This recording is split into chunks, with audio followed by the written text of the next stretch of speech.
बिस्मिल्लाहिर्रहमानिर्रहीम। अस्सलाम वालेकुम नाज़रीन। प्रोग्राम मुकाबिल में मेरे और आमिर मतीन साहब की तरफ से तमाम देखने वालों को हम खुश आमदेद कहेंगे। पाकिस्तान की अदालती तारीख में नहायत ही एक तहलका खेज दिन रहा। आज सुप्रीम कोर्ट ऑफ पाकिस्तान की तरफ से आर्टिकल 63A नजरसानी केस का जो फैसला था उसको कलअदम करार दे दिया गया। जो मुख्तसर फैसला जारी हुआ है वो ये समझ लीजिए कि पार्लियामान के अंदर जो पार्टी हिदायत है उसके खिलाफ भी रुकन का जो वोट है वो शुमार होगा। अब मामला यह है कि जो फैसला आया है इसके नताइज क्या निकलेंगे, कौन सी ऐसी खास जमात है जिसके बारे में कहा जा सकता है कि उस सियासी तौर पे उसको सबसे ज्यादा नुकसान पहुंचेगा, इस आर्टिकल की असल शक्ल क्या थी और मौजूदा सूरत हाल में आने वाला ये जो फैसला है ये सियासी हालात को किस तरफ लेकर जाएगा। आज सुप्रीम कोर्ट ऑफ पाकिस्तान के अंदर क्या कुछ होता रहा, एक मुफस्सिल डिबेट है जो आज पहले हिस्से में और प्रोग्राम के दूसरे हिस्से में भी आप लोगों के सामने हम रखेंगे। मगर यह भी याद रहे कि अदालतों से हट के पाकिस्तान की सियासत के अंदर चंद ही घंटों में इस्लामाबाद शहर के अंदर एक नई सूरत हाल डेवलप होने के इम्कानात बढ़ चुके हैं। मगर यह भी वाजे कर दिया गया है कि रियासत की रिट हर सूरत कायम रखी जाएगी और बहाल रखी जाएगी। मामला यह है कि इसकी नज़ाकत और इस पर संजीदगी जो नहीं नजर आ रही वो कौन से नतायज हैं जो बरामद करेगी और हमारे सामने आएगी। आज इन्हीं मौज़ूआत के ऊपर हम बात करने जा रहे हैं। आमिर साहब, आज ये जो फैसला आया है इसने कहा जा रहा है, जो हुकूमत का मौक़िफ़ है कि आइन को रिलीफ मिला है और बेसिकली एक गलती थी जिसकी इस्लाह आज के इस फैसले से कर दी गई है। जी, इस फैसले का पहले तो मैं ज़रा तनाज़ुर बयान कर दूं कि इस वक्त हम आप सब जो हैं, हमारे मेहमान भी जो इस्लामाबाद से हमें ज्वाइन करेंगे, जो आ रहे हैं तो या तो सड़कों के किनारे कंटेनर खड़े कर दिए गए हैं या लगा दिए गए हैं। रेड जोन तकरीबन ऑलरेडी बंद कर दिया गया है और इस वक्त एक जबकि पूरी दुनिया में खित्ते की जंग और आलमी जंग के ख़तरात मंडला रहे हैं और यहाँ पे हम SCO कॉन्फ्रेंस बुला रहे हैं। आज मलेशिया के वज़ीर आज़म आए थे, आगे चीनी वज़ीर आज़म और SCO के पता नहीं कौन कौन से हेड्स ऑफ गवर्नमेंट्स ने आना है। और ऐसे मौके पे यहाँ पे ये एक मैसूर शहर है इस वक्त, ये कोई नॉर्मल शहर नहीं लग रहा या नॉर्मल पाकिस्तान नहीं लग रहा। ऐसे मौके पे जो है सुप्रीम कोर्ट के अंदर एक बड़ी ही उजलत के अंदर और बड़े ही मशकूक अंदाज के अंदर ऑर्डिनेंस आता है, बेंच फिक्सिंग ही कहूँगा, अदालत में भी यही कहा गया कि उसमें ये 63 को जो है ना रिवीजन के अंदर ना पिछला फैसला जो था जिसके अंदर ये कहा गया था कि जो मुनरफ लोग हों उनका वोट नहीं गिना जाएगा, उन्होंने कहा जी ये बिल्कुल गलत है, उसको कलअदम करार दिया गया, यानी कि अब उनका वोट गिना जाएगा। अब ये एक बहुत बड़ी तादाद थी जिसमें हमारे जैसे भी लोग थे। लोग कहते थे कि ये एक तबका कहता था कि ये तशरीह शायद सुप्रीम कोर्ट ने सही नहीं की है, वोट गिनना चाहिए है। मगर ऐसे हालात में इसको बहुत ही मशकूक अंदाज में और बहुत एतराज़ात में जब किया जाता है तो और ज़्यादा सवाल खड़े हो जाते हैं। एतराज़ात क्या थे? एतराज़ात ये हैं कि जनाब ये बेंच की तश्कील जिस तरीके से की गई, ऑर्डिनेंस लाया गया और उसके अंदर जो है जो लाजिम था कि दो जो परमानेंट, फॉर एग्ज़ाम्पल कानून जो नया ऑर्डिनेंस भी आया है उसके मुताबिक भी दो तो परमानेंट हैं, तीसरा ऑप्शनल था। जी। तो जो परमानेंट जो थे, जो कि मंसूर अली शाह साहब जो प्यूनी जज हैं वो मौजूद नहीं हैं और एक नॉमिनेटेड जज जो कि सीनियरिटी में भी ज़रा 5वें नंबर पे है उसको जो है ला के शामिल कर दिया गया, जबकि ये एक बहुत बड़ा सवाल है। फिर ऑथर जज मौजूद नहीं है, फिर एक एडहॉक जज उसके अंदर डाला गया है और फिर जितनी उजलत में ये कहा गया कि जनाब छोड़ दें ये चीज़ें और वो करके कर दिया गया। अब ये है कि इस हालात में अगर इस फैसले की रोशनी में यहाँ पे लोटासाजी होती है और ये आइनी तरमीम मुजव्वज़ा जो कि है जिसके मेरा ख्याल है बहुत अभी भी मैं समझता हूँ बड़े कम इम्कानात है पास होने के, अगर ये पास हो जाती है तो इसकी ज़िम्मेदारी बहुत ज़्यादा जो होगी वो सुप्रीम कोर्ट के इस बेंच पे होगी। ये जो है ये आज बड़ा कुछ जज रात कहते रहे कि नहीं हमारा क्या इससे ताल्लुक़, बिल्कुल ताल्लुक़ रहेगा। एक तो पहली बात, दूसरा ये है कि ऑफ कोर्स इसके अंदर जो है नून लीग जो है वो तो डायरेक्टली शामिल है इस गुनाह के अंदर। पीपल्स पार्टी अगर कल को ये लोटे गुनाह कह रहे बनते हैं हैं, आप? गुनाह कह बिल्कुल रहे हैं? बिल्कुल गुनाह, बिल्कुल ये गुनाह होगा, ये सियासी गुनाह है। और क्या होगा जब आप इतनी बेशर्मी के साथ ऐसी तरगीब दें जिसके ज़रिए लोगों की वाबस्तियाँ, वोट किसी के नाम लेके वोट किसी और को दिलवाना, और उसके पीछे ये भी सुनने में आ रहा हो कि जाहिर है कोई मटीरियल इंटरेस्ट है ना, कोई लेन देन भी किया गया है, ये हमेशा किया जाता है, तो वो एक गुनाह है, गुनाह से भी आगे की चीज़ है शायद। तो ये पीपल्स पार्टी उससे ये जो पूरी पाकिस्तान में लोगों को अपनी तरफ से वो कन्विंस करने चले हुए हैं, बिलावल भुट्टो इतने इतने सीनियर वकला हैं, आबिद हसन मंटो साहब जो हैं उनके वालिद साहब के नाना के ज़माने के आदमी हैं, और वो सारे लोग कह रहे हैं कि ये आप क्या खिचड़ी बनाने जा रहे हैं अदालती निज़ाम की, इंतज़ामी निज़ाम की, आपको पता ही नहीं आप क्या बातें कर रहे हैं। मगर अगर ये हो जाता है, जिसका इम्कान कम है, तो ये लोटे बनाने में पीपल्स पार्टी का भी गुनाह के अंदर ये भी शरीक जुर्म माने जाएंगे, बिल्कुल माने जाएंगे। उसी तरह जिस तरह इन्होंने सिंध हाउस के अंदर जो है ये जब पीटीआई की गवर्नमेंट गिराई गई थी और वो लोग जो है लीगली उनको वोट नहीं डलवाना गया, मगर वो जिस तरह वहां पे बिठाए गए थे 25-30 लोग और वो बाद में मुनर्रफ अफराद रहे, वो गुनाह पहले ही पीपल्स पार्टी का है, तो ये रहेगा। अभी तक जो नंबर्स गेम में ये जो रुकी हुई है, इसका क्रेडिट जो है वो मौलाना फजलुर रहमान को JUI के पास है। अब ये उनकी जो है अभी तक तो वो खड़े में, और उनके बगैर नंबर्स गेम पूरी नहीं होती। अगर ये लोटे बनवा भी लें, जो कि इतना आसान काम नहीं है क्योंकि 5-7 लोटे चाहिए, उनके 13 अरकान हैं, 7 जो JUI के नेशनल असम्बली में और 5 सेनेट में हैं। सेनेट के अंदर 5 उनके और 2 मेंगल साहब की पार्टी के लोग हैं। 7 अफराद सेनेट में मिसिंग है। अगर फर्ज करें नेशनल असम्बली में करें तो 7 लोटे सेनेट में तलाश करना बड़ा मुश्किल काम हो जाएगा। सो अभी भी मौलाना पे हाथ में है। मौलाना ने अभी तक तो वो बिल्कुल डटे हुए हैं और देखेंगे कि कब तक वो रहेंगे। फिलहाल मौलाना ने ये कही है कि ये SCO कॉन्फ्रेंस जो हो रही है यहाँ पे, तो उन्होंने कहा दोनों तरफ जरा पीछे हट जाएं। ओपोजिशन भी और हुकूमत भी टोटली ये नहीं, उन्होंने कहा फिलहाल तो ये तरमीम जो है ना, ये पहले वो कह चुके हुए हैं कि ये एक इस अहलियत ही नहीं है, मॉरल अथॉरिटी नहीं है इस असम्बली की, जो कि एक मशकूक असम्बली है जिसका मैंडेट नहीं है।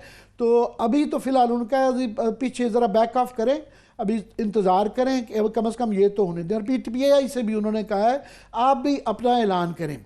अब PTI को ये बड़े फैसले करने हैं कि उन्होंने क्या कोई उनको ऑफ़र नहीं दी गई, कोई उनके पास प्लेट के अंदर ये नहीं है कि अगर आप ताउन करेंगे तो आपके साथ ये बुरा सलूक नहीं होएगा। तो क्या वो ये मानते हैं, नहीं मानते हैं? बहरहाल फिलहाल कंटेनर लग चुके हैं, कल के लिए इस्लामाबाद की जंग तैयार है, तो देखते हैं क्या है। ये दोनों सूरतों के ऊपर, अदालत के ऊपर भी और सियासत के ऊपर भी हम बात करेंगे। मैं अपने मेहमानों का तारुफ करा देती हूँ। इस वक्त इस्लामाबाद स्टूडियोज़ में हमारे साथ सीनियर सियासतदान और साबिक वफाकी वज़ीर मोहम्मद अली दुरानी साहब मौजूद हैं। सर, आपके वक्त के लिए बेहद शुक्रिया।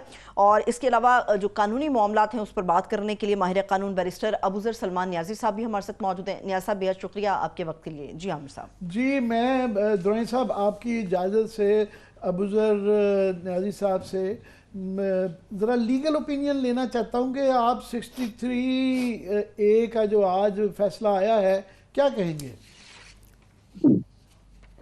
देखें आमिर साहब, 63A का फैसला अगर आप जिस वक्त आया है, जिस तरीके से आया है, जिस मेथड से आया है, अगर इसको आप मुझे कहेंगे दरिया को कूजे में बंद कर दो, तो मेरे ख्याल से इस फैसले की वजह से अब लोगों को लोटा करेसी जो पाकिस्तान में एक फैसले की वजह से खत्म हो गई थी, अब वो दोबारा बढ़ेगी। लोगों को अगवा किया जाएगा, कि बच्चों को, उनकी माओं को, बहनों को, बेटियों को अगवा किया जाएगा, उनको टॉर्चर किया जाएगा, और उसका मकसद एक होगा कि पॉलिटिकल लॉयल्टीज चेंज की जाएं, ताकि जो एक कॉन्स्टिट्यूशनल एडवेंचर आ रहा है, मिस एडवेंचर मैं कहूँगा, एक अमेंडमेंट की नज़र में, वो पास हो सके। इसका मकसद ये है। अगर आप लीगल सेंस में कहें, देखें ये जब 63A आया था, इसका मकसद क्या था, ऑब्जेक्टिव क्या था, जो लॉ मेकर्स ने बनाया था, उसका मकसद ये था कि हमने नोटाक्रेसी खत्म करनी है, हमने पैसों का इस्तेमाल खत्म करना है। इस तरह हम लॉयल्टीज जो चेंज होती हैं थ्रू प्रेशर या थ्रू कोई एक्सट्रिंसिक मोटिवेशन, लालच के थ्रू उसको हमने खत्म करना है। लेकिन आज सुप्रीम कोर्ट ने जब फैसला दिया था, मुनीब अख्तर साहब ने जजमेंट लिखी थी, तो इस लोटा क्रेसी के ऊपर उन्होंने मोहर लगा दी थी, ताला लगा दिया था कि अब ये जो मेथड है इस्तेमाल नहीं होगा आइंदा के बाद। गुफ्तगू का सिलसिला मजीद आगे बढ़ाएंगे मगर एक ब्रेक के बाद। ब्रेक के बाद एक मरतबा फिर से तमाम देखने वालों को खुश आमदीद कहेंगे। मैं मोहम्मद अली दुरानी साहब से पूछना चाहूँगा कि ये फैसला आ गया तो क्या जो जिस तरह आज ऑब्जर्वेशन दी गई जज साहब की तरफ से, अब कैसे कह सकते हैं कि हम हॉर्स ट्रेडिंग की इजाज़त दे रहे हैं? ये भी अदालत में कहा कि हमारा क्या ताल्लुक इससे कि पार्लियामेंट के अंदर क्या हो रहा है नहीं है, और हो पाएगा ये क्या जो करना चाह रहे हैं? बिस्मिल्लाहिर्रहमानिर्रहीम। सब आप असल में हमने इतनी दफ़ा ये एक गोल चक्कर चलते हुए देखा है कि अभी हैरानी होती है जब कुछ चीज़ों को देखते हैं। तो मतलब ये वो तारीख़ के औराक हैं, ऐसे लगता है कि हम कोई 5वीं 6ठी दफ़ा इसको दोबारा पढ़ रहे हैं। मतलब पुराने पर्चे जो हैं उन्हीं को हम देख रहे हैं और उन्हीं को हम पढ़ रहे हैं। यही चीज़ें हमने 80s में देखी, यही 90s में देखी, यही 2000 में देखी। रातों रात असम्बलियों का इधर जाना उधर जाना, फिर उसकी करेक्शन हुई, फिर करेक्शन के बाद फिर विड्रॉल हुआ। 2 बड़ी पार्टी हैं वो इसके अंदर शरीक हैं, वो पूरी तरह से इसकी वो हैं, ओनरशिप ले रही हैं। जुडिशरी जो है उसकी मेजॉरिटी इसके अंदर शामिल नहीं है, लेकिन उसकी जो मतलब जो डिसीजन मेकर्स हैं वो इस काम को कर रहे हैं। एक ऐसा काम जिसकी कोई जस्टिफिकेशन दी ही नहीं जा सकती, जिसको किसी भी तरीके से वैलिडेट किया ही नहीं जा सकता, वो सब कुछ करने के बावजूद भी जो है हम समझ रहे हैं कि जी हम तो अपनी ड्यूटी कर रहे हैं, और उसके लिए आर्गूमेंट भी मौजूद है, उसके लिए लॉजिक भी मौजूद है। फिर हम कहते हैं कि जी सोशल मीडिया ने बड़ा बिगाड़ पैदा कर दिया। अब इसके ऊपर से जब आप कहते हैं ना कमेंट करो, बाय गॉड कमेंट करते हुए भी शर्म आती है। कभी बिलावल की तकरीरें सुनता हूँ तो मुझे उसकी वालदा अल्लाह मगफरत करे वो याद आ जाती हैं, उसके नाना।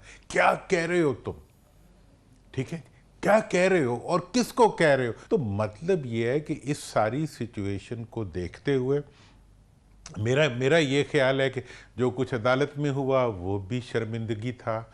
जो अगर इसी फैसले की रो से कुछ पार्लियामेंट में हुआ तो शर्मिंदगी नहीं, वो बेशर्मी होगी पार्लियामेंट के निज़ाम की।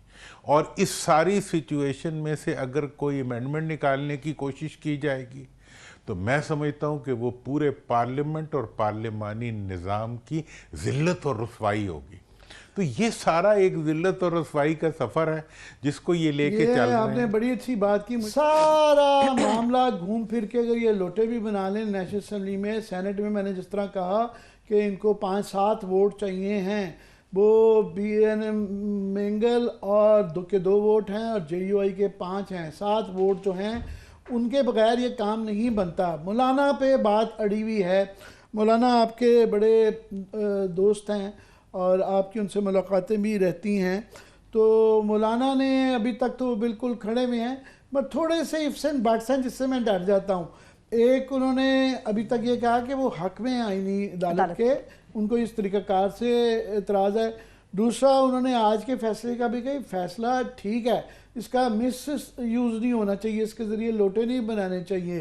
फिर उन्होंने कहा कि SC कॉन्फ्रेंस जो कि 15 और 16 को है, SCO की मीटिंग जो शंघाई कॉन्फ्रेंस जो है 15-16 अक्टूबर को मौखर कर दें।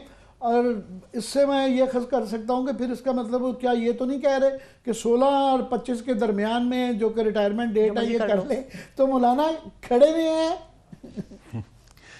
देखें जनाब, मौलाना का जहाँ तक सवाल है, मौलाना जैसे वो कह रहे हैं, मैं कल भी मिला हूँ और मेरा उनसे उनसे वो है, एक ताल्लुक़ भी है, और मैं समझता भी हूँ उनकी सियासत को और उनके ऑपरेशंस को।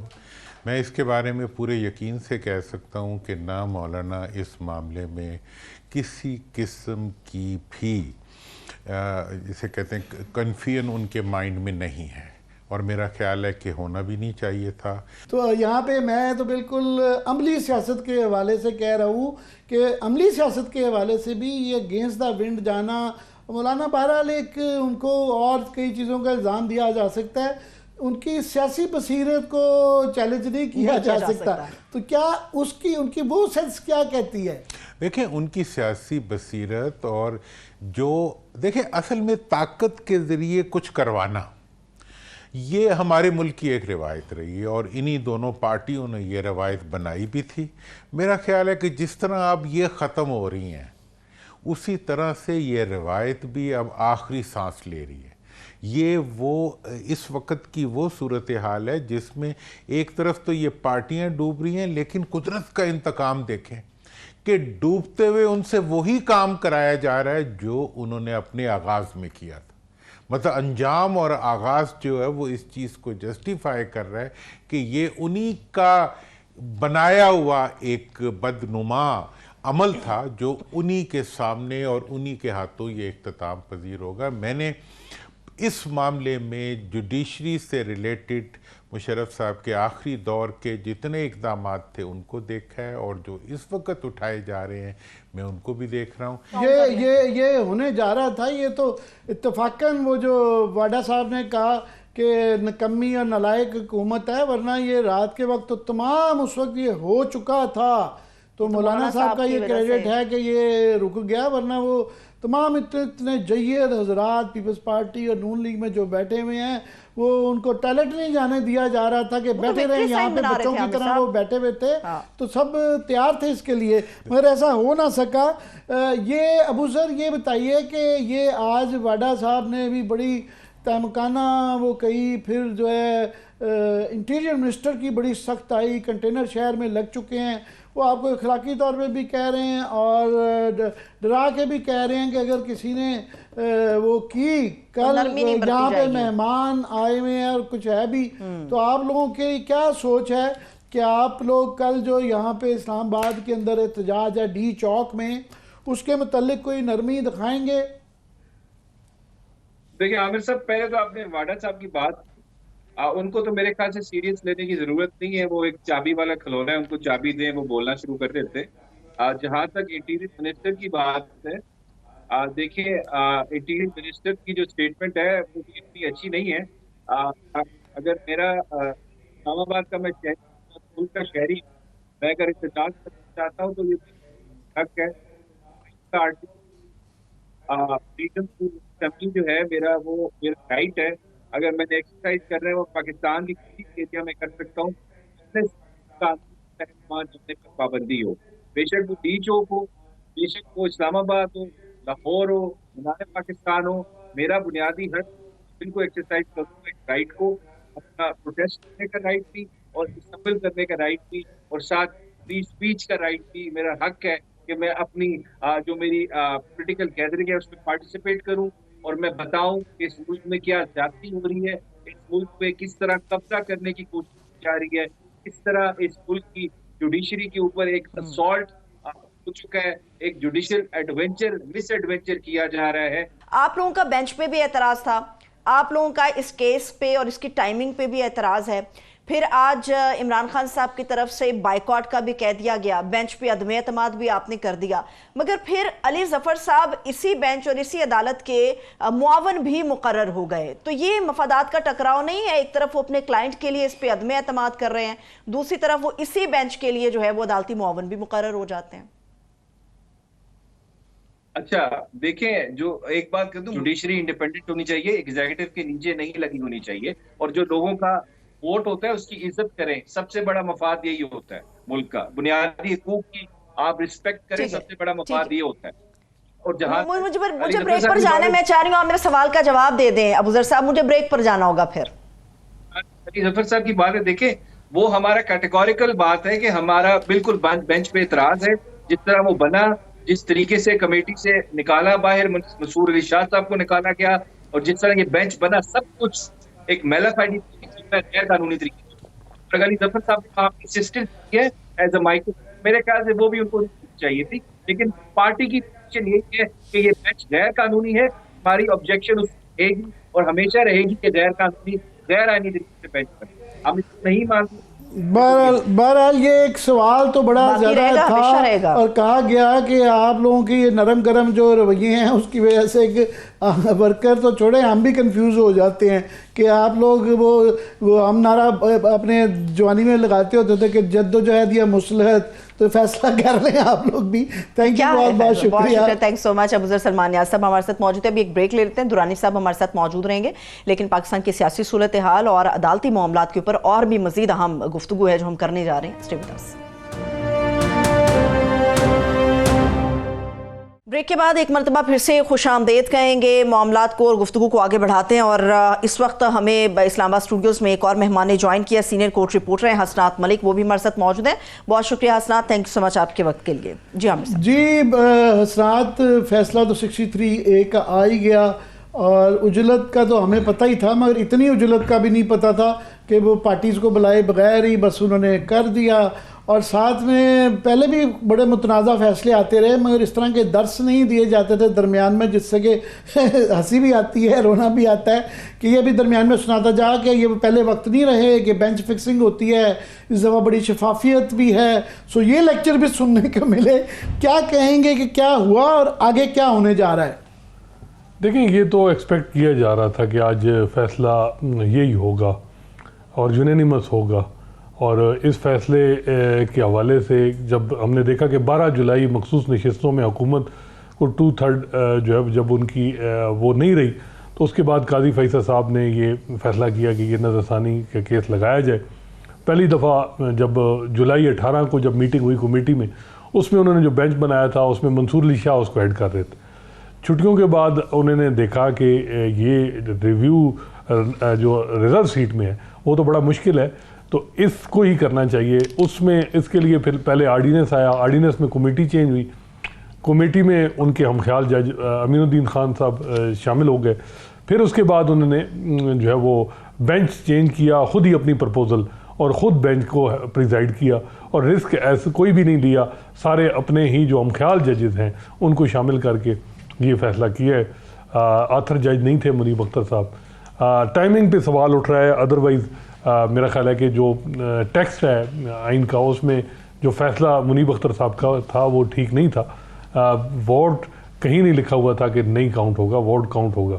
मसला ये आ रहा है कि काजी फैसल साहब जो है वो सितंबर पिछले साल से चीफ जस्टिस हैं, ये केस की उन्होंने जल्दी अभी क्यों है, और आज भी उनको यही कहा गया कि कन्फ्लिक्ट ऑफ इंटरेस्ट है, लेकिन वो नहीं इस मामले पे रुके और यही उनका जिसकी वजह से ये सारे एतराज़ात तो हैं, मगर ये हमें क्यों एहसास होता है कि माजी में इससे बहुत कम हालात में जज हजरात और वकील हजरात बहुत ज़्यादा एहतजाज करते थे।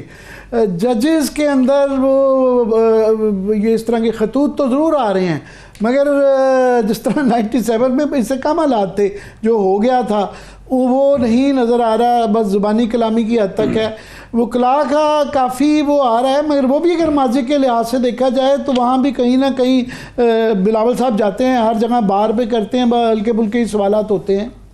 देखिए 97 में जो हमारे मुक़्तदर हल्के थे वो उस वक्त चीफ जस्टिस के साथ नहीं थे, हुकूमत नहीं थी। इस वक्त चीफ जस्टिस बड़े पावरफुल हैं और जजेस जो हैं वो उनको आप ये उनके पास कोई ताकत तो नहीं है, और इसमें कोई शक नहीं है कि जो हालात इस वक्त सुप्रीम कोर्ट में हैं, जिस किस्म का माहौल है जजेस के अंदर, जो इस वक्त जो उनको जिस तरीके से उनकी निगरानी की जा रही है, तो वो भी डिफ़िकल्ट सिचुएशन है उनकी कि विद इन इंस्टीट्यूशन भी उनको परेशानी है, बाहर से भी परेशानी, वकला उनके साथ नहीं है, तो उनके पास ऑप्शन बड़े लिमिटेड है। वो फैसला देते हैं, उनका फैसला अमल दरामद नहीं होता।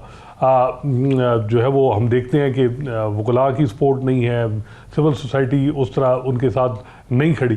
तो लेकिन मेरा ख्याल है कि आज भी इतलात ये हैं कि जब ये फैसला आया उसके बाद जजेस में मुशावरत हुई है, बज़ाहिर ये लग रहा है कि जजेस प्रीएम्प्ट नहीं करेंगे। जजेस जो है वो इस चीज़ को देखेंगे कि ये सारी चीज़ें चल रही हैं, अभी उनके पास इसको आगे चलने दें, और अगर ये जो अब कुछ वकला मुतहरिक हो गए और आज इस्लामाबाद बार कौंसिल की तरफ से, Islamabad high court bar association की तरफ से ये जो बड़ी सख्त प्रेस कॉन्फ्रेंस हुई अहदेदारों की तरफ से, तो मुझे लग रहा है कि दुरानी साहब सनाद जो कह रहे हैं कि जी बड़े ताकतवर ये चीफ जस्टिस हैं, अभी आप कह रहे थे कि ये मुझे किसी सूरत में भी नज़र नहीं आ रही कि ये आईनी तरमीम ये पास होगी।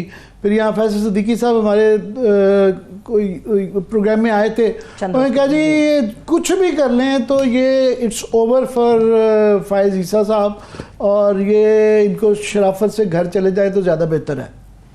देखें, एक तो ये जो सारे हैंडलिंग जिस तरह हो रही है, इसको अगर देखें तो वो एक जुमला मुझे याद आता है कि ये दहशतगर्दी जो है ये एक SHO की मार है। तो ये पार्लियामेंट जो है, मेरा नहीं ख्याल कि ये एक SHO के ज़रिए डील किया जा सकता है मौजूदा हालात में इस पार्लियामेंट को, ऐसी सूरत हाल में कि जब आवाम जो है वो बहुत ही क्लैरिटी के साथ हुकूमत की हैसियत को तस्लीम नहीं कर रहे, हुकूमत की बनाई हुई पार्लियामेंट को तस्लीम नहीं कर रहे और उसकी लेजिस्लेशन को भी तस्लीम नहीं कर रहे। मैं नहीं समझता कि किसी को जंजीरों से बांध के भी अगर लाया जाएगा तो वो तब भी ये काम हो सकेगा। और यही सूरत हाल जो है, जब एक शख्सियत मुतनाज़िया हो जाती है तो मुतनाज़िया शख्सियत को कोई भी इदारा ओन नहीं करता। तो मेरा जो इस सारी चीज़ के ऊपर, जो मैं किसी की कबूलियत की बात नहीं कर रहा, मैं ताकत की बात नहीं कर रहा, मैं ताकत को भी समझता हूँ किधर खड़ी है और इस वक्त की क्या सूरत हाल है। इन तमाम फैक्टर्स को देखते हुए मैं जिस ताकत को गालिब आते हुए देख रहा हूँ वो जमहूर और आवाम की ताकत है, जो कि अब कॉम्प्रोमाइज़ करने के लिए तैयार नहीं है। ये सड़कें, इन सड़कों पे चलते फिरते इंसान वो उस चीज़ को कबूल करने के लिए तैयार नहीं है जो उनके ऊपर लागू करने की कोशिश की जा रही है। दरानी साहब, बिल्कुल आपसे मैं तो बिल्कुल ही एग्री करूँगा, मगर ये इखलाकी और सियासी प्रेशर्स जो है ना, जिनके यहाँ पे मुफादात वाबस्ता हैं, वो किसी कीमत के किसी लेवल पे भी जाने के लिए तैयार हैं। साथ क्लियरली यहाँ पे सुप्रीम कोर्ट के अंदर अगर दो जो एडॉक जजेस लगाए हैं वो भी मिला लिए जाएं तो ज़्यादा अक्सरियत जो है वो उन जजेस की है जो कि फाइज साहब के इस वक्त मुखालफत कर रहे हैं उनके पॉइंट ऑफ व्यू की। तो उसके बावजूद भी कोई लीगली इस तरह के तरीके हम सुनते रहते हैं कि अगर ये ऑर्डिनेंस के हवाले से कोई फुल हाउस जो है बगैर चीफ जस्टिस की मर्ज़ी के भी बुलाया जा सकता है। ये इस तरह की पॉसिबिलिटीज़ के मतलब जूरिस्ट के अंदर पुराने और वकीलों में बहस होती रहती है, क्या कहते हैं आप? देखिए, इस मामले में हमें अप्रिशिएट करना चाहिए जैसे मंसूर अली शाह को। उस टाइम असल प्रॉब्लम तो यही आई है कि वो अजमल मियाँ टाइप आदमी नहीं है। देखिए, उनको जब ये 12 जुलाई का फैसला आया, बड़ी कोशिशें की गई, मैं आपको बता दूं, हुकूमत की तरफ से कि अंगेज हों को गारंटियाँ दे दें। मंसूर अली शाह साहब उस तरह नहीं माने। और ये जो अभी ये सारा जुडिशल पैकेज है, इससे पहले पूरा मंसूर अली शाह अगर ये निज़ाम की गारंटी जो चल रही थी ये दे देते, कुछ भी ना होता, चुप करके उनका नोटिफिकेशन हो जाता और ये बड़ी क्लियर थी। मगर तो अब ये है कि हालात इस नहज पे भी इसलिए भी पहुंचे हैं, एक तो याद रहेगा कि 90 दिन का इनका फैसले की अमल दरामद जो नहीं हो सकी, तो उनकी असूली जो उनके और अतरमन साहब के जो असूली फैसले थे कि हमने ऐसे बेंच में नहीं बैठे वो फैसले, तो वो आड़े आया। देखिए, लेकिन वो भी तो एक मामला था ना कि हम अब PTI के दोस्त कहते हैं कि हमने उस वक्त के चीफ जस्टिस से इनफॉर्मली पूछा था कि जी हम अगर गिरा दें तो हमारे इलेक्शन करा देंगे। तो उस वक्त भी तो जजेस भी PTI के प्रो PTI जजेस भी कैंप था जो वो भी चाह रहा था कि जी काजी फैसल से पहले जो है वो इलेक्शन हो जाए, इस तरह निज़ाम हो। जमहूरियत में एक दूसरे को बर्दाश्त करना पड़ता है। मेरा ख्याल है कि वो एक पोलिटिकल गलती थी PTI की तरफ से। अब वो माना भी जा रहा है कि जो पंजाब में और KP में इलेक्शन और मेन मकसद उसका जो था वो भी सबके सामने था, वो भी गलत था। और उसमें मंसूर अली शाह साहब ने क्या कहा था? उन्होंने कहा था कि 5 दिन दे दें, लाहौर हाई कोर्ट में इंट्रा कोर्ट अपील डिसाइड हो जाए, उसके बाद सुप्रीम कोर्ट फैसला करे। लेकिन वो फेलियर तो उस वक्त के उनके चीफ जस्टिस का था जो अपना फैसला अमल दरामद नहीं करा सके। अगर वो 5 दिन मामला लाहौर हाई कोर्ट में भेज देते तो सारी सुप्रीम कोर्ट साथ खड़ी होती। फिर डिवीजन जो उन्होंने कायम की, सारा फुल कोर्ट उन बना देते, चीज़ें सबके सामने रख दी जाती, पिक एंड चूज उन्होंने करने की ज़रूरत नहीं थी। और जहां मामला अब आया है, जब काजी फैसल साहब के दौर में, देखिए मंसूर अली शाह साहब को समझ आई जब ये सूरत हाल की कि ये किस तरह की कंट्रोल जमहूरियत की तरफ और जुडिशरी को कंट्रोल करने का जो पूरा प्लान है, उसके बाद उन्होंने ये चीज़ की। अदरवाइज तो अब यही गिला है ना उनसे कि जी आप पूरा आप तो मामले में थे, आप क्यों पीछे हटे। तो मेरा ख्याल है कि अब जो इस वक्त सूरत हाल है वो बड़ी वाज़ेह है कि जो चीफ जस्टिस काजी फैसल हैं वो मुझे लग रहा है कि जल्द ही कहेंगे कि जी मैं इंटरेस्टेड नहीं हूँ, जो है वो बज़ाहिर ये लग रहा है। 12 जुलाई को उनको शिकस्त हुई, मखसूस नशिस्तों में एक चीफ जस्टिस है मिनॉरिटी में चला गया, मेजॉरिटी में उसके अवामिल वो अपनी तरफ से उनके जो दोस्त हैं वो और बताते हैं कि जी वो वहाँ जो मंदोखेल साहब वाला फार्मूला था उसमें कमिटमेंट भी कुछ जजेस की हो गई, फिर वो पीछे हट गए। मेरा ख्याल है कि वो जो 12 जुलाई का फैसला था उसमें वजह इदारे में जो मेजॉरिटी जजेस थे उनका ये था कि काई साहब आप जाएं, वो कोई पीटीआई के हक में नहीं था, वो काई साहब के हवाले से था। ये बात बिल्कुल ठीक। गुफ्तगू का सिलसिला मज़ीद आगे बढ़ाएंगे मगर एक ब्रेक के बाद। ब्रेक के बाद एक मरतबा फिर से तमाम देखने वालों को खुशामदीद कहेंगे। पहले वो 3 जज बेंच का हिस्सा होते थे, अब कोई और 3 बेंच आ गए हैं और उस पर वो कही जाते हैं कि अब तो वैसे बेंच नहीं बनते। और ये भी ऑब्जर्वेशन हमने सुनी अदालत में कि जी अब कोई बिहाइंड द सीन कुछ नहीं हो रहा, जब कुछ हो रहा है यहीं पर ही शफाफियत हो रहा है और सियासत तो बिल्कुल है ही नहीं है। आप दुरानी साहब आगे कह रहे थे कि हिस्ट्री ये रिपीट होती रहती है। हमने बड़ी कलाबाजियाँ देखी कि इन्हीं नवाज शरीफ साहब ने 14वीं तरमीम पास की थी कि डिफेक्शन को तो छोड़ें, कोई अगर उनकी पार्टी के अंदर छीकेगा भी तो अभी उनके पास लीगली आईनी इतनी ताकत है पार्टी पार्लियामेंट्री पार्टी लीडर के पास कि वो उसको वो निकाल सकता है पार्टी से जो है। अब वही पार्टी जो है ऐसी आईनी तरमीम लाना चाह रही है जिसके ज़रिए लोटाक्रेसी कराई जाए। तो सारी पार्टियों की ये कलाबाजियाँ देखी हैं, क्या कहेंगे? देखिए इसमें सब एक बिल्कुल डिफरेंट एंगल से मैं बात करना चाहता हूँ।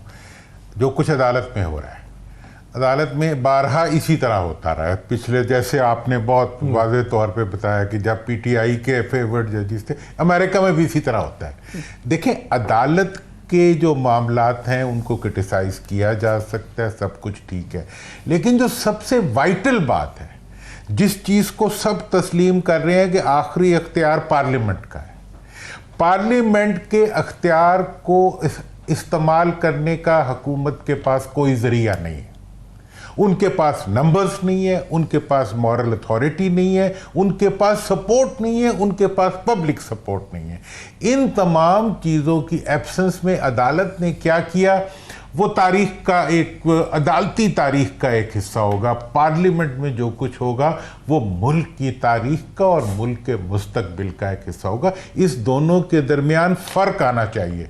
अदालत में जो कुछ हो रहा है उसके लिए अदालत के पास लॉजिक है, लेकिन पार्लियामेंट में जो कुछ करना पड़ेगा उसके लिए किसी सियासतदान के पास कोई आर्गूमेंट और कोई लॉजिक नहीं है कि नंबर के बगैर किसी ऑर्डिनेंस के साए में कोई ऐसा कानून बनवा के जिस कानून के आने के बाद भी कोई तरीका नहीं है कि किस तरह से आप पास कराएंगे। ये आज जो 63 वाला हुआ है इसको आप पार्लियामेंट में ले जाए तो कैसे कर तो दिया पास कर भी लिया जाए सारी। हाँ। तो मैं चाहूँगा सनाद कि क्योंकि ये तमाम ही पाकिस्तान के ये बड़े बड़े बुज़ुर्ग वकला जूरिस्ट हम उनको सुन चुके हैं कि यहाँ पे एक अदालती इंतज़ामी एक खिचड़ी पक जाएगी निज़ाम की।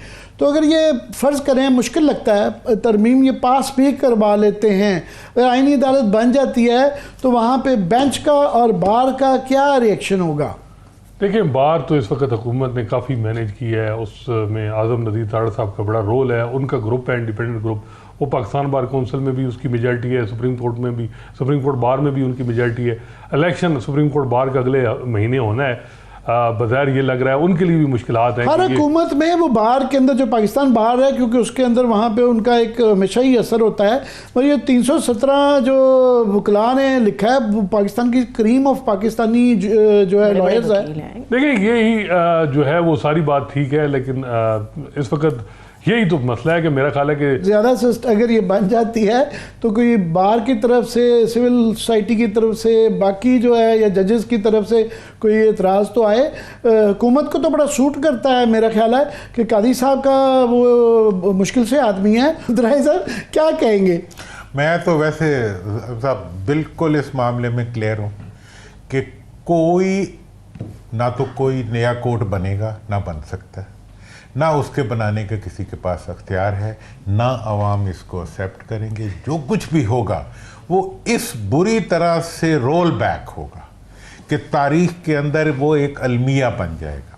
इस वक्त तो अदालतें जो कुछ मर्जी कर रही हैं या कर लें, हुकूमत ने जो कुछ करना है वो कर ले, लेकिन मुझे कोई रास्ता नज़र नहीं आ रहा कि जिसके अंदर आवाम को मुतमईन किया जा सकता हो और पार्लियामेंटेरियंस को ऑन बोर्ड किया जा सकता हो। एक चीज़ आपसे पूछना चाह रहा हूँ ख़ास तौर पे कि अब ये बहुत SCO कॉन्फ्रेंस एक बहुत बड़ा इवेंट है और ये पाकिस्तान के लिए बड़ा एजाज़ है। फिर हम चीन पे बहुत ज़्यादा डिपेंडेंट हैं और चीन के वज़ीर आज़म आ रहे हैं और भी हेड्स ऑफ गवर्नमेंट शायद सेंट्रल एशिया से भी हमें ज्वाइन करेंगे, देखेंगे कौन कौन आता है। ये जो कहा जा रहा है इसके अंदर आर्ग्यूमेंट में जान तो है कि ऐसे मौक़ों पे अगर मुल्क का यहाँ पे दंगा फसाद हो रहा है, PTI ये कह रही है कि हमें क्विड प्रो कोई हमें भी तो बताए ना कि इन रिटर्न हमें क्या देगा गुड बिहेवियर के लिए। तो ये किस हद तक जायज़ है और किस हद तक करना चाहिए, उनकी बात सुननी चाहिए? देखें, इसमें सर मैंने तो इस चीज़ को इनिशिएट भी किया था। आज मौलाना ने भी इसके ऊपर बहुत ही जिसे कहते हैं ना कि एक ऐसे लीडर की तरह बात की है जो कि मुल्क के लिए सोचता हो। आज की जो सूरत हाल है SCO कॉन्फ्रेंस की, इसमें हुकूमत को पहल करनी चाहिए कि वो फौरी तौर पर विड्रॉ करे और SCO कॉन्फ्रेंस की कंप्लीशन से पहले किसी किस्म की कॉन्स्टिट्यूशनल अमेंडमेंट से रिलेटेड कोई मूव नहीं होनी चाहिए। और इसमें मैं मौलाना की राय को भी जानता हूँ, उसमें कहीं कोई सस्पिशन नहीं है कि जी 16 के बाद हो जाएगा या जो कुछ होना है आईनी तरमीम वो अपनी जगह है, लेकिन SCO कॉन्फ्रेंस की इम्पोर्टेंस पाकिस्तान के लिए उसका इनकाद का जो एहतमाम है वो जितना बड़ा एजाज़ है उसको सबको इज्जत करनी। लास्ट कमेंट्स आपके कि आपको ये आईनी तरमीम पास होती नज़र आ रही है, अगर हो जाए तो फिर अमल दरामद होते हुए नज़र आता है? देखिए, मुश्किलात बन रही हैं और इस एक चीज़ और आपको जो इस वक्त बिलावल साहब लीड कर रहे हैं, नून लीग के अंदर काफ़ी जो है वो तजब्जुब है कि भाई ये क्या, अगर ये असाइनमेंट पूरी कर लेते हैं बिलावल साहब तो फिर वो वज़ीर आज़म के भी कैंडिडेट हैं और इकानमी और ये सारे चीज़ें, तेरा क्या बनेगा वाली बात से ये चीज़ जो है ये मतलब है कि है इस वक्त चीज़ चल रही है कि अगर इस वक्त बिलावल भुट्टो जरदारी जो है ये कामयाबी ले लेते हैं और फिर नून लीग के हवाले से, तो विद इन नून लीग ये अब बात हो रही है कि इस मामले को ज़रा बेंच और बार इसको एक्सेप्ट कर लेगी आईनी तरमीम को। देखिए, बार जो ये बार है जिसके आज़म नज़ीर तारड़ साहब हेड हैं, वो तो डिमांड कर रहे हैं कि ये आईनी अदालत हो। नहीं, ये तो है, मगर बार का एक बहुत वो ये कह रहे हैं कि एक एकेडमिक इशू है कि सिविल लॉ और कॉमन लॉ की खिचड़ी नहीं पकाई जा सकती, एक केओस हो जाएगा। एक वकला, पढ़े लिखे वकला ये खास तौर पे कह रहे हैं जो सियासत से वो बढ़ रहा है। देखिए इंडिपेंडेंट माइंड्स जिसे देखिए, अब ये भी एक बात चल रही है कि जी अगर जैसे याही अफरीदी को फेडरल कॉन्स्टिट्यूशनल कोर्ट का चीफ जस्टिस बना दिया जाए और जस्टिस मंसूर अली शाह को सुप्रीम कोर्ट का चीफ जस्टिस बना दिया जाए तो फिर कोई चीज़ें चल सकती हैं। लेकिन मेरा ख्याल है जिस तरह का जितना अगर प्रेशर बहुत बड़ा तो फिर ये चीज़ें भी नहीं वो तो खैर बड़े लोग कह रहे हैं कि बेंच अगर उसके अंदर एक कॉन्स्टिट्यूशनल बेंच बना दे तो कोई एतराज़ नहीं। पहले भी इस तरह के शरीयत का बेंच बना हुआ है और भी बन जाए तो कोई एतराज़ नहीं है। लास्ट बिल्कुल लास्ट वर्ड्स दुरानी साहब। मैं दुरानी साहब के सामने एक सवाल भी रखना चाह रही हूँ, उसके साथ ही हम इख्तिताम की तरफ जाएंगे। दुरानी साहब, मुझे ये बताइएगा, जाते जाते अभी भी कल का दिन शुरू होने में पूरी रात एक बाकी है और पहल हमें सब को पता है कि हुकूमत को करनी पड़ेगी। हालात बिल्कुल नॉर्मल नहीं है, मोटरवेज बंद कर दी हैं, कल तातील का ऐलान कर दिया है, कंटेनर हर जगह पर लगे हुए हैं और सख्ती से निपटने की वाज़ेह तौर पे इंस्ट्रक्शंस भी जारी कर दी हैं। हुकूमत अगर पहल करती है तो क्या यकीन दहानी ऐसी होगी जो PTI को या इमरान खान साहब को इन चीज़ों के लिए पीछे हटा सके या एटलीस्ट हालात को थोड़ा सा नॉर्मल कर सके? देखें, ये रिक्वेस्ट प्राइम मिनिस्टर की तरफ से आनी चाहिए कि ये SCO कॉन्फ्रेंस है। इस मौके पे हम अपोजिशन से और तमाम पार्टी से ये रिक्वेस्ट करते हैं कि वो हर किस्म के जो इस वक्त प्रोटेस्ट है उससे विड्रॉ कर दें। अब मुझे तो ऐसे लग रहा है कि हुकूमत खुद साजिश कर रही है SCO कॉन्फ्रेंस के खिलाफ इस वक्त SCO कॉन्फ्रेंस को सबसे ज़्यादा जो डैमेज करने वाली चीज़ है वो खुद हुकूमत लग रही है, और कोई ऐसा इकदाम, अब एक अपोजिशन के मेन लीडर की तरफ से आज एक रिक्वेस्ट आ गई है कि जी इस मामले में वो लगता है वो है कि प्रवोक कर रहे हैं कि दोबारा कोई मौका मिले तो इनको दीवार के साथ लगाया जाए। चलिए, वक्त भी खत्म हो गया। बहुत शुक्रिया मोहम्मद अली दुरानी साहब हमारे साथ मौजूद थे। हसनात, थैंक यू सो मच आपके वक्त के लिए। बहुत शुक्रिया आमिर साहब। इसके साथ ही मुझे इजाज़त दीजिए। अपना बहुत सा ख्याल रखिए। खुदा हाफिज़।